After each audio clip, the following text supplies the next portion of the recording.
So we're installing a Roadmaster active suspension kit on a 2005 Dodge Ram 1500. As you probably know, the rear suspension on these sucks pretty bad from the factory. There's not a lot you can do with it unless you go with a 2500 or a 3500. So, been doing a lot of research. Don't really want the hassle of airbags and having to maintain those.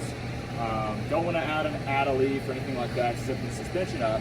So, Roadmaster seemed like a good fit. Didn't see a lot of installs on 1500s or Dodges in general, so we gotta go ahead and give it a shot and show you guys a video of how it works.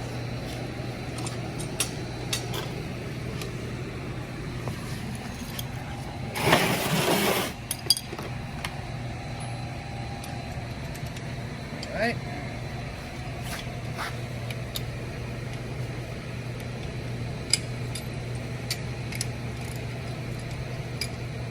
What do I do with that huge wrench? All right, so we've already done the first side on this one. It's already set up on the right-hand side of the truck.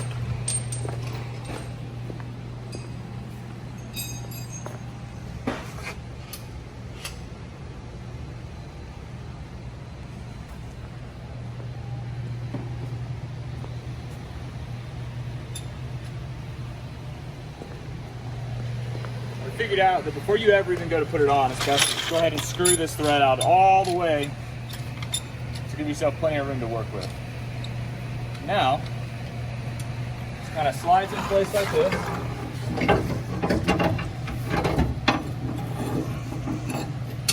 All right. There's a shackle that it's going to hook into.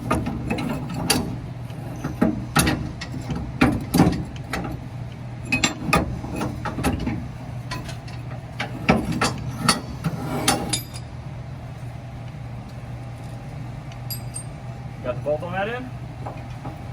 Let's try to get it lined up in the middle again. Alright. Put the shackle where it's supposed to be.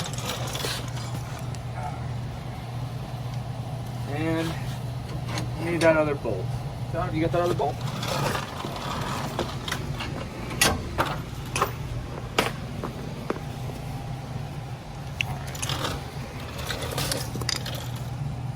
So fairly simple. With all my installations, I like to make sure that the nut's on the inside of the vehicle, not the outside of the vehicle.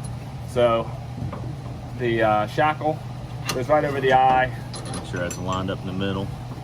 Make sure that the shackle is right in the middle of the eye. It's got to go over a little bit. Which direction? To the left.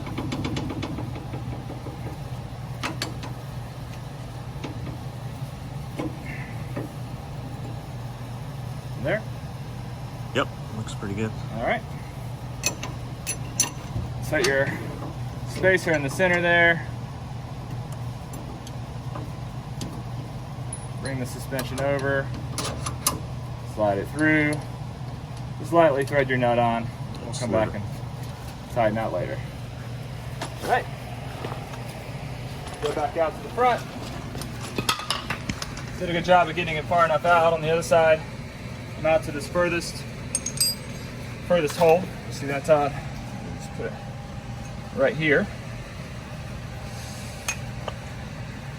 We're going to slide our spacer in. Go ahead and get our bolt started here. It won't clear easily.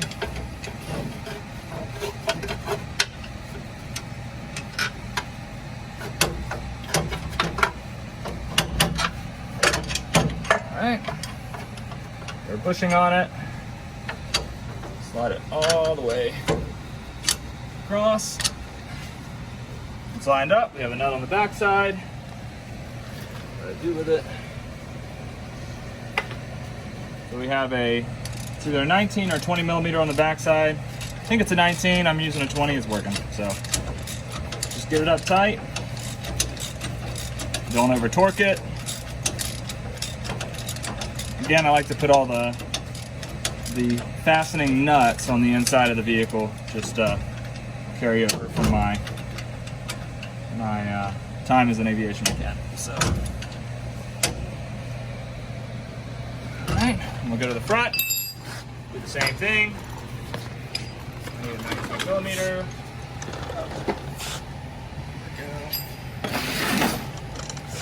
And it's disappeared. There it is.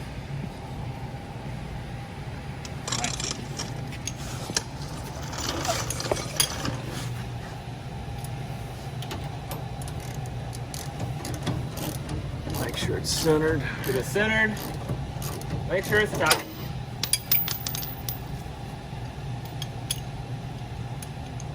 And just realized one of our bolts is slipped around. So, oh, hold on. So here's an error I made. If you look right here, this bracket is actually upside down. It needs to be flipped over, which is why this bolt, unlike the rest of the bolts, is facing the other direction. So I'm going to take this off, flip it around, and then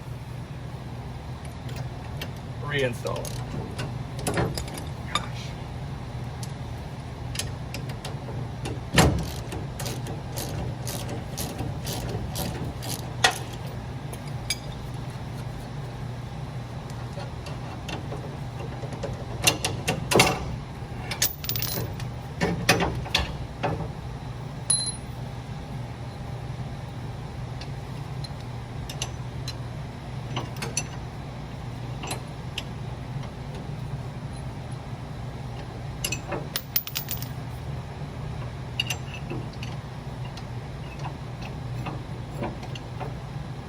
Come on, dude.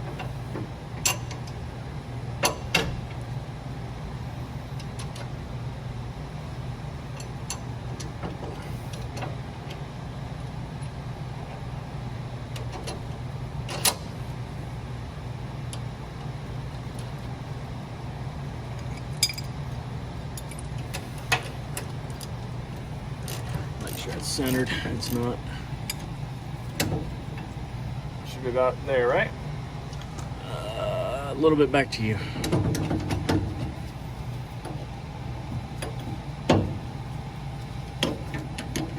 Right there.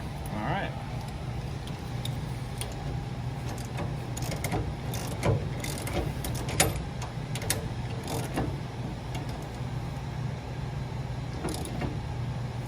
And just checking everything from the factory. It's tight.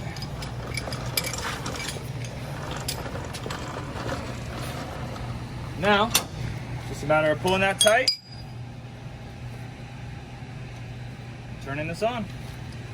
And the way you're going to do this is you're actually going to hold the threaded rod on the inside here for now. Turn it up till it holds tight. See, the spring's going to hold itself up.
Alright, you'll notice there's two lock nuts down here on the back side, which I'm using to actually hold the threaded rod in place. They're locked from the factory. Those are that in the instructions. Now once I've got tension on it, just gonna keep tightening until I reach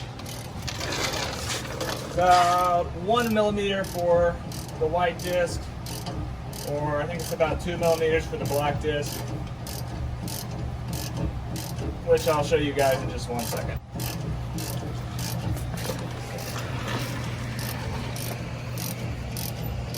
Should see the spring start to open up here in just a minute.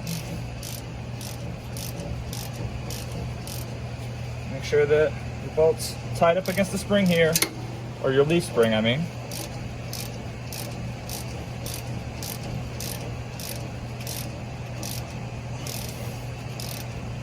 All right, that looks pretty close. Let's find our white disc.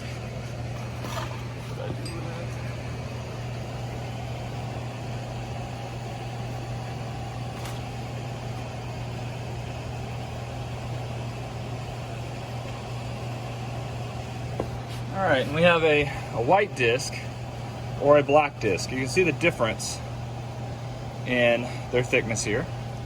And the white disc is the one I'm going to use just to see how it is, and you can see that I've got it right to where it just slides in there. The black disc won't. This gives you about a 25% load increase and improved handling, according to Roadmaster. We'll find out. If you install the black disc, it gives you about a 40% handling improvement. So again, I'm just going to verify that all my bolts are nice and tight before patching it up, and then we're going to take it for a test drive.